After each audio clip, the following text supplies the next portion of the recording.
when you look at a hybridized security model, which we have for Decred, the security component that comes from proof of stake actually ends up being the dominating component. So there's going to be, when I say security here, I'm talking about the cost of executing a majority attack, where basically you can, reorganize the blockchain depth 1 or greater.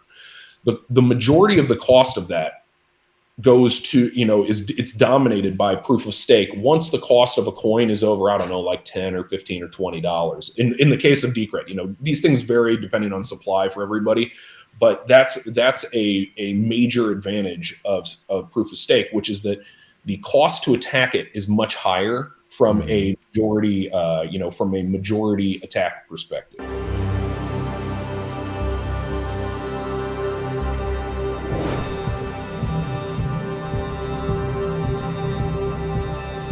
Over the past 2 podcasts, I've been exploring the crypto consensus issue, comparing proof of work to proof of stake, and kind of getting the most energetic and knowledgeable and passionate people I could find to advocate strongly in favor of one or the other, while of course, acknowledging some of the inherent trade-offs between them. But what if there's more than just 2 options? So I reached out to the Decred team. Now, Decred uses a hybrid of proof of stake, proof of work, and has for a while, and also recently significantly reduced the proof of work exposure. And I kind of wanted to touch on both of those things. So I chatted with the co-founder to see kind of what he thinks. And it was pretty illuminating the way he sees proof of work mining from the perspective of someone who's not only not super committed to it, obviously because of a hybridized system, but who's had some interesting experiences. But his own network was kind of attacked by its own miners, at least from that perspective. Well, anyway, listen to the interview. It's going to be an interesting one. All right. So, hey, everyone. I have the fantastic pleasure today of speaking with the one and only Jake Yocom-Piatt. How's it going, man? Pretty well. Yourself, Joel? I'm doing pretty well. Just trying to understand this crazy and fast advancing space. Really quick, do you want to just tell people about who you are, what you do? Sure thing. My name is Jake Yocom-Piatt. I am the CEO formerly of Conformal Systems and currently of Company Zero. And Company Zero is the lead contractor for the Decred project. And I'm effectively, at least for a short time longer, the project lead for Decred. And I build open source software and blockchain stuff, and I've been at this since 2013. So what is that now? Like we're on year 9 or something like that. Yeah. So I've been in the game a while. We used to work on Bitcoin. We got tired of that. It was too centrally planned for my tastes, and then we moved on and created our own project. And we actually have a lot of similarities with the project that I know you've been working with for a long time, which is Dash. Yeah, that's for sure. It's kind of an interesting story. It's almost like some people might call like a supervillain origin story, or a superhero origin story, where everyone kind of wanted to contribute something cool to Bitcoin at a certain juncture, and then it just didn't work out the way they wanted to, and then they said, well, I still think this is important to figure out. Let me go do this off on a different chain. And today that seems to be it seems to be a little bit more people just go right to trying something new. But it seems it's like that initial group of people and projects that were saw Bitcoin's potential, were pretty amazed by it, and decided to try to improve it. And it didn't quite work out that way. And then they decided to do something else. Yeah, I mean, I think that sounds like it's a common problem, where it's like, a lot of people early in the space wanted to help build, and then, Bitcoin, the Bitcoin core developers were effectively a central planning committee, and what they said went. And so if they didn't like it, it wasn't going to happen. And I mean, it still is effectively like that, as much as anybody wants to create a narrative to the contrary. And this, this pattern, it still continues on to this day, which is, there's a very narrow range, a sort of a narrow Overton window of what's acceptable in Bitcoin and what isn't. And if it's not in that Overton window, then, you can GTFO. And that's what I believe most of us ended up doing. Yeah, that's for sure. So one of the things that makes Decred different from a lot of projects is that it has neither proof of work nor proof of stake fully consensus system. And do you want to kind of talk about how that got created? Sure. So the way this ended up coming about is it was proposed by this identity taco time, and they came and they pushed it at me, and I was supposed to look at it. So what was interesting to me about it is this hybrid proof of work, proof of stake consensus system interleaves proof of work and proof of stake, where instead of it being just one or the other, or where one is secondary, where one is say proof of work is in charge. What it really did is it put proof of stake in charge, so that proof of work is really the people who write to the ledger and create the blocks. But then when it comes to going, okay, well, what are we going to do? Are we going to change consensus rules? Are we going to release treasury payments? Are we going to what other changes are we going to make? That really comes back to the stakeholders. So it interleaves the two protocols, the proof of work and proof of stake. And then, what you can do is you can effectively pick up the benefits of both of them and wash out the weak points of both of them. So that, for example, one of the benefits of proof of work is that it's unidirectional. You can't mine two blocks at the same time and not pay the cost to mine both of them. So there's that, and it's harder to fork. You actually have to pay a concrete cost, and you can actually lose that, right? So it's effectively unidirectional and irreversible. Whereas proof of work is trivially multiplex, where you can create several blocks simultaneously and be like, well, it doesn't cost anything to me, so no skin off my sack. So when you can take the weakness of proof of work there, which is, hey, it's reversible, and you combine it with the irreversibility of proof of work, and then you get something that's net irreversible. So it allows you to wash out the weak parts of both, which I can get into in more detail a little bit later. Yeah. So before we get into the more common criticisms or debates around both those kinds of things, so as far as Bitcoin-based cryptocurrencies are concerned, it seems like in addition to security, proof of work mining also provides a governance aspect to it, or in theory. And now, of course, history's kind of shown us that the reality kind of shakes out a little bit different. But supposedly, at the end of the day, the miners have the ultimate say as far as which chain they choose to mine on, and that's kind of been interpreted by the Bitcoin community, the Bitcoin Cash, SV, everything else community as the way the governance is done is by where do the miners go. Now, it seems like, if I'm not mistaken, as far as the governance aspect of making decisions, miners don't really have that big of a role in Decred. Is that right? Well, that's right. What we've done is we've made it so that a miner doesn't have sovereignty over the decisions that we make at the consensus level. So, for example, if we propose a consensus change, the miners are welcome to hold on to their coins, stake them, and then participate in that governance system. But they're also welcome to mine those coins and then dump them. And what we recently had seen was, and this is a whole big tangent, but what we had seen was effectively that there was a cabal of miners who had mined an enormous amount of Decred and have effectively used it as a stick against the project, where they can control the price because they have a huge number of coins. And when I say huge, I mean 3 million plus, and our circulating supply is what is it, 14 million now. So it's we're talking, on the order of 25% of the circulating supply of Decred was held in a reserve by these miners and then used as a stick against the project. So they were always welcome to stake this and participate in the project, but instead it seems that they're more interested in using it as a stick to hold the project back and to also act as a tool for them to profit. So that's sort of what we've ended up seeing, and then how things ended up shaking out with our recent consensus change, where we reduced the subsidy of the miners from 60% of every block to 10%. Yeah. So about that stick, so they accrued a large amount of funds that could be used if they decided to stake. It could be used to have I would say a large impact on the legit, so to speak, governance of Decred. but instead they held on to this money and were just using it for market manipulation. Is that what I'm understanding?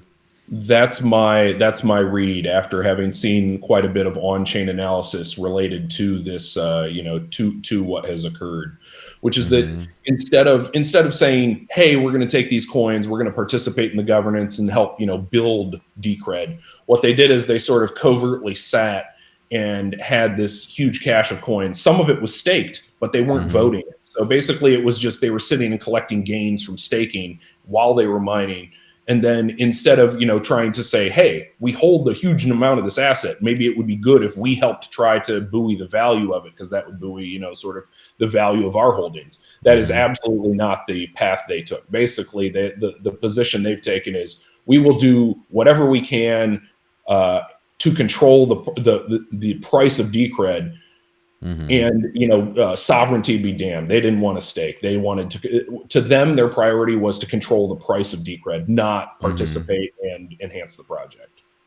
Yeah, so a profit motive, like everyone who participates in the system, but in a kind of a zero sum way. Not like I want to make money by doing something that benefits others, but like I just want to make money, period, and I don't care if other people lose money. Yeah. I mean, and I think it was, just like you're saying, in a zero sum way. Everybody making money requires, somebody losing money. There is a zero sum aspect to it.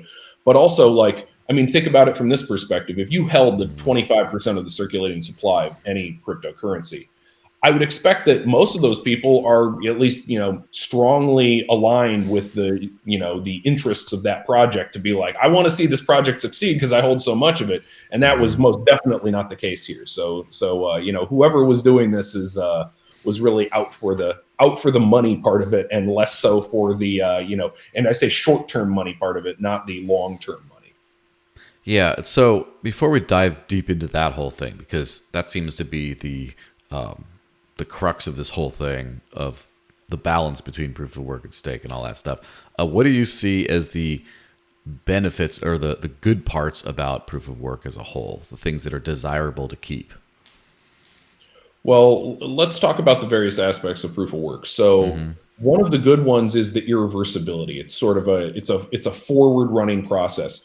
You run a computation, you can't unrun that computation. There's a finite cost to that. So it's what's the unforgeably costly is a good way to put it.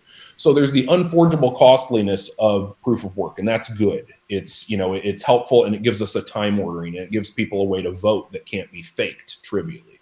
So there's that component that's good. Another component of it that's good is that it adds entropy. So anytime you're dealing with one of these systems where you're voting, in order to have fair voting, the voting needs to be random. So there needs to be effectively a sortition on the votes. So you put all the votes in a bucket, and then you jumble them.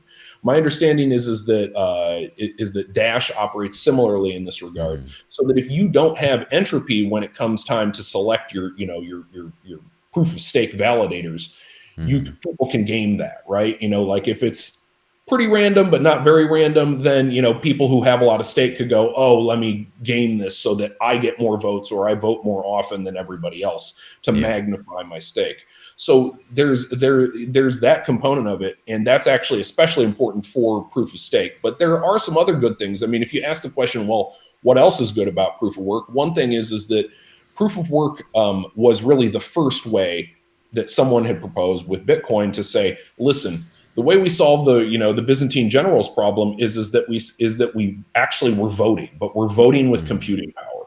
And so voting with computing power has all these nice properties. It allows you to vote, and it can't be faked. So at least early on, this was a great way to roll. But then it comes back to, okay, well, who's in control of all the hash power? And so early on, that's obviously a really great way to move. But as sort of the industry matures, then things like hash power become really concentrated. So there's definitely some downsides to proof of work as well. Yeah. So what are these kinds of downsides you see? Well, one of the biggest ones is the centralization, right? Because hash power, when it started, it was, hey, do you have a computer? And then run the computer. That was pretty, egalitarian. People can, it was pretty distributed, sort of like, whatever it is, random X's with XMR. So it's nominally distributed. Not everybody has a whole bunch of computers. Oh, you run a computer in your basement, you mine some coins. That's cool. Nobody has a huge edge over someone else. But then you get into GPU mining and ASIC mining, and then it becomes this game of fabrication, right?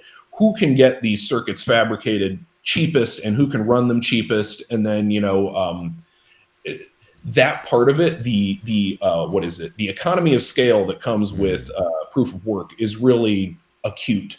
And so if someone, once the expertise and the skills to fabricate these circuits are in-house, like say at Bitmain or, say with other manufacturers, that expertise becomes very cheap. So for, I don't know, a few $1,000,000, you can spin up ASICs for whatever project. And then even though, let's say Bitmain can do that very quickly, they already have they already have their manufacturer, they already have everything on lock, they have the capital, they have the facilities to deploy it. Not everybody else has that. So if anyone else comes in and tries to compete, it's going to be very expensive for them relative to Bitmain, and then Bitmain will effectively eat their lunch. So there's, that's one of the big downsides to proof of work. And now this obviously wasn't present early on in the game. So, when people were GPU mining, it wasn't nearly as acute, or CPU, especially CPU mining. One of the other downsides is incentive alignment.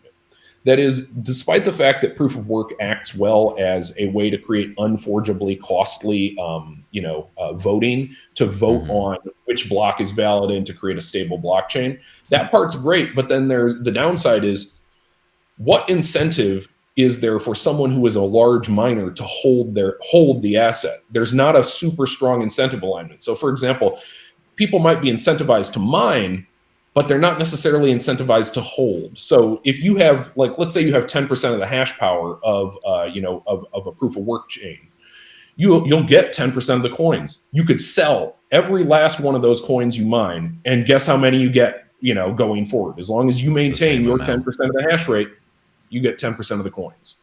Mm-hmm.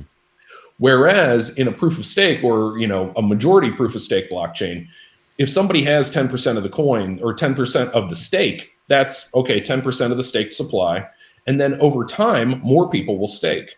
And so that percentage drops. And then if let's say that, that stake miner ends up selling lots of their coins, that reduces the amount of coins they have to stake. So, on the flip side, there are some things where it's like the incentive alignment is a lot stronger with proof of stake than it is with proof of work.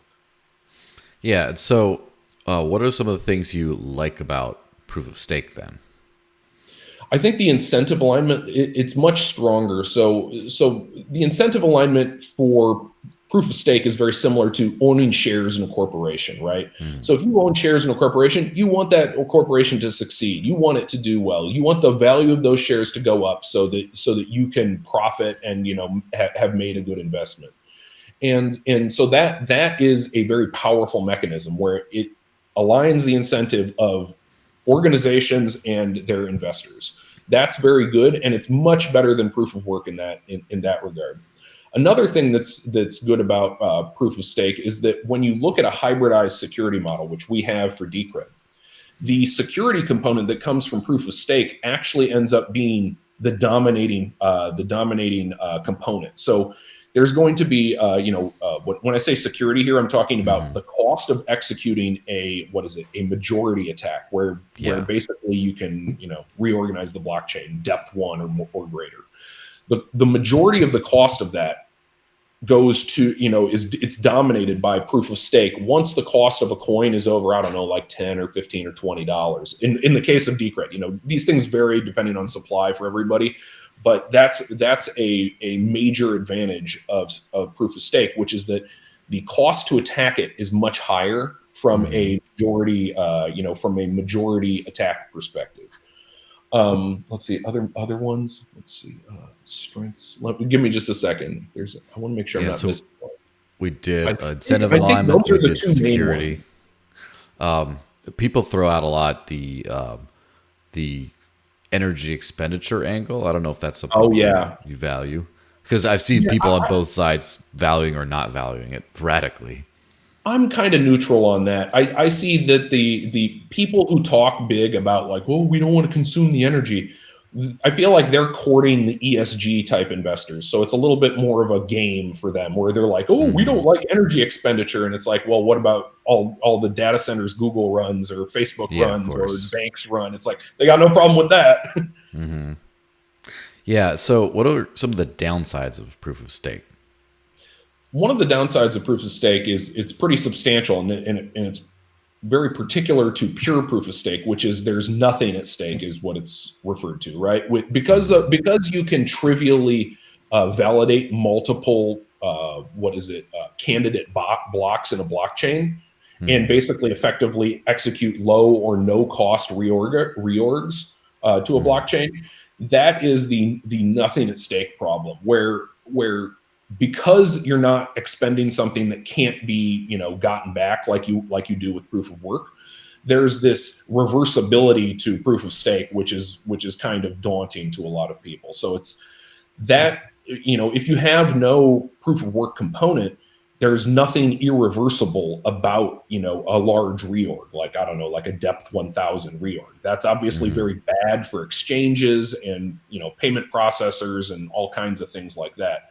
So these big reorgs you want to avoid them, but pure proof of stake makes that difficult, and it makes it it's trivially cheap to do that. And the way that this is handled by, say, Ethereum and a lot of other pure proof of stake systems is they have a penalty or slashing system in place, so that if you try to validate 2 blocks at the same time as a staker and you choose the wrong block, you are going to potentially lose some of your stake. I haven't looked at this in great detail, but my understanding is that you can lose some or all of the stake that you use to validate multiple candidate blocks. So that fixes some of the nothing at stake problem. And then I guess the other problem is one of I think oligarchy versus meritocracy. Now, it's a little bit of a false dichotomy, right? Because proof of work, hey, when everybody had a CPU and it was CPU mining, okay, you want to talk about meritocracy, I see where that's going. I buy into that. But when it comes to meritocracy and we're talking about Bitmain spinning up $5 million of ASICs in their mega facility somewhere in the mountains in China, it's like the meritocracy discussion kind of goes out the window. So, that's one of the downsides of proof of stake, which is if you have 10% of the stake and you don't unstake it, you may have 10% or roughly 10% of the stake for the foreseeable future. Yeah, with like no real action. Yeah. So what was Decred's original breakdown as far as like the block reward from stakers versus miners?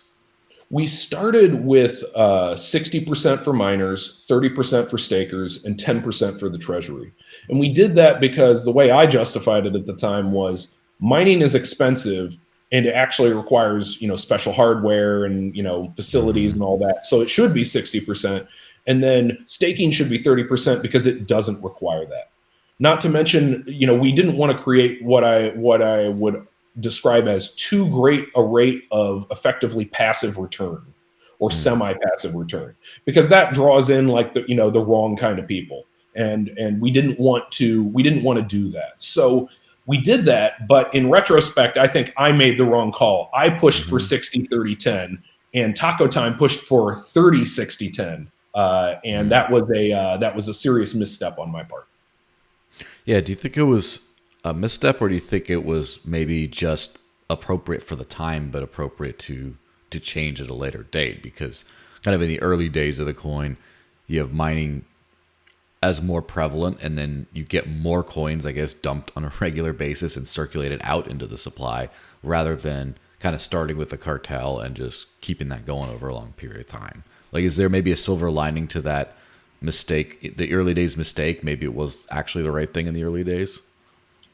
Here's my read after seeing what I've seen with this on-chain analysis that was done, which is, I think I was naive in my understanding of how centralized mining has been and is. That is, further back, like maybe around the time that Dash launched, things were still a little bit less decentralized. But by the time we had launched in early 2016, the situation had gotten notably worse. That is that, industry players were starting to establish themselves and then commoditize the mining process to the point where it's just this mega corporate process. So if you would have asked me this question a year ago before I saw what I saw on chain, I would have said, yeah, I think it's a good, hey, it's good to start with it kind of, the end, start running rich and then make it lean on the mining in the longer term. But after what I've seen, I would argue that, I was naive and I didn't realize the extent to which mining was like hyper centralized. Yeah. So talk about this reallocation thing. I know you mentioned that there was a problem being a group of people that decided to accrue a bunch of decred, manipulate the price, etc. But was that the main reason for looking into this, or was this always sort of an idea that we should probably, there's a few technical reasons that are not related to this outside incident that we should look at as far as reasons to change up the allocation? Well, I think one of them that I had seen, and I had looked at this analysis back in say 2017, is that if you look at the cost of executing, double spend or majority attacks on Decred, like I was saying earlier, it's dominated by the stake component. So the stake is really where it derives most of its double spend security from. So the security against reorganizations is majority from stake. And then that had always made me think, hey, maybe it would make sense to reward that more in the future, because if that's where the majority of the security is coming from, it makes sense to reward it more. The other thing that I had thought about was, hey, do we really want to go, more, richer on the proof of stake side at some point? Because, hey, it would be bad, and then the stakeholders will never vote it back the other way, and and all of that. And that was how I thought about it before seeing what I saw. And then once I saw what I saw, in terms of, coins flowing from a handful of Chinese exchanges, nonstop to Binance to suppress the price for what is now almost 2 years. After seeing that for a while, I mean, my my view has changed more to be like, well, we need to change this mix, or else these people will basically run Decred and its price into the ground, maliciously, or maybe just for profit's sake. Hard to say. Yeah. So, what made the 10% be the right amount of reward to push towards proof of work? Well, the perspective that we took was we didn't want to the goal is not to bankrupt the miners. The goal is to make mining a more economically marginal activity. And the reason is that when miners can mine incredibly cheaply, then the cost of attacking is incredibly low. And attacking in this context means pushing coins to exchanges to suppress the exchange rate. So, if the pattern is that they're going to attack effectively the markets, well, then we need to make it more expensive for them to attack the markets. So instead of attacking double spending or, the stability of the chain, they decided they're like, oh no, we're going to attack the markets. And, that process, it's a different kind of threat model that I think historically most other coins haven't had to deal with. And part of me suspects that this is actually going on with most, if not all, proof of work mineable coins that are, say, in the top 100. Interesting. So, as far as the security component, et cetera, right now, so you start with I guess, mining dominant but with a good staked element project as far as rewards are concerned. But it turns out that, of course, the staked element provides more security despite getting less of the money. And you kind of have this balance for a while. Now you reduce mining to a minimal, although not maybe not insignificant, but a minimal role compared to staking as far as the rewards. Is that why not get rid of mining entirely? I understand that the trade-offs, but when you have that kind of 10%, that small amount going towards that, doesn't that make the mining component of the security model kind of trivial to compromise? So if people are going to do a pure proof of stake model, they're going to try to disrupt or take over half the validators or half the coins or whatever. now having to do that with mining as well, it seems like it's just a trivial add-on to just add to it because of how small it is today.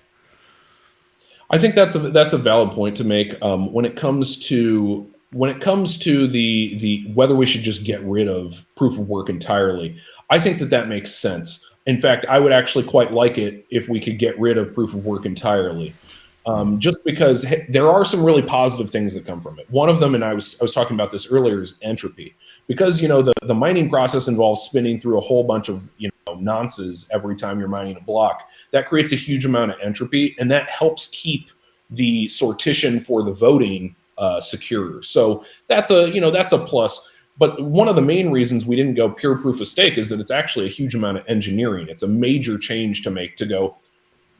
We used to have a hybrid model. Now we go to a pure proof of stake model. And to do that, we would need to add effectively a penalty algorithm for anyone who's found, mining multiple chains. And, basically that whole process is it's a lot more work, and it's a much deeper set of changes. So we may end up going that route, but it's a deeper set of changes to make. I mean, I guess our realization was really that we thought proof of work was a nominally egalitarian thing where, hey, a random person can buy some miners and mine. Mm-hmm. But the reality of it is that it's highly, highly centralized, and that it has weak incentive alignment. So, hey, we may as well just cut over to staking entirely, because it's actually fairer. That is, that not all of these, not a huge portion of the supply is all going to one company or a handful of companies who seem to be out to wreck our project. Yeah. So, what do you think about approaches such as Monero, which are still doubling down on proof of work, but kind of going anti-industrial, ASIC resistant, as it were? I've actually had a look at that recently. I had a pretty decent look at RandomX. So the way RandomX works is that it creates sort of a simple virtual machine, and then it binds that virtual machine to the various hardware components in commercial off-the-shelf equipment. So it binds it to all of the cache optimizations. It binds it to all of these CPU and the various CPU, speculative branches, and like all these various things that you can't reasonably hope to outdo in specialty hardware that commodity hardware does. And it's a very interesting approach, but it also has some notable drawbacks. One of them being that if you were to use it in the context of a SPV scheme, it's prohibitive. So, for example, let's say we switch from Blake 256, which we use, to RandomX. The time it would take to validate just the hashes for RandomX on like a mobile device are comically high. I mean, it's hard to do SPV with that. So there are some major drawbacks to it. It's a very interesting approach, and my read is that a lot of the positive price action that Monero has seen recently is actually due to their proactive ASIC resistance. That is, that if you look at the pattern of what we witnessed, is that there are actors out there who control a huge amount of hash power and can mine the crap out of your or pretty much any proof of work project, but they can't do Monero because of what Monero did, and Monero repeatedly forked in order to sort of stymie these actors. So that has actually led to a lot of positive price action for them. That is, that no one can easily dominate their hash rate the same way that they can with ASIC friendly mining algorithms.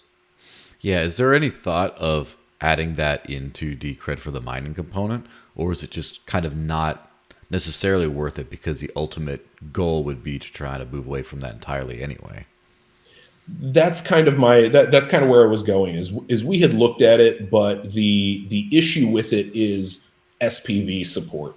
Is if you try to have SPV support so people can have like secure mobile wallets, then that's like basically hosed by RandomX. It requires a lot more time to validate all the headers. And I mean, it's already prohibitive if you're doing SPV on a mobile device. It takes, tens of minutes to validate everything. And then once it's good to go, you don't have to keep doing that. But when you do the initial sync, it's already pretty prohibitive. So if you cut over to RandomX, it would be painful at best. Yeah. So basically, for the simplicity's sake, the changing the mining component in Decred wouldn't really be worth it because it's already less of an issue compared to the rest of the security model right now. That it just we wouldn't really gain very much from switching it, and it would just add a lot of difficulty in implementing some things like SPV. Yeah, and then we'd have to implement, RandomX, which is its whole own headache, right? You got to implement RandomX, and then what's to say there's some segment of the Monero hash rate who would want to mine Decred just to dump it. So it's like, we go back to this weakly aligned incentive problem that seems to come from proof of work. And proof of work worked great for, say Bitcoin early on, and then it seems to be working pretty well for Monero lately.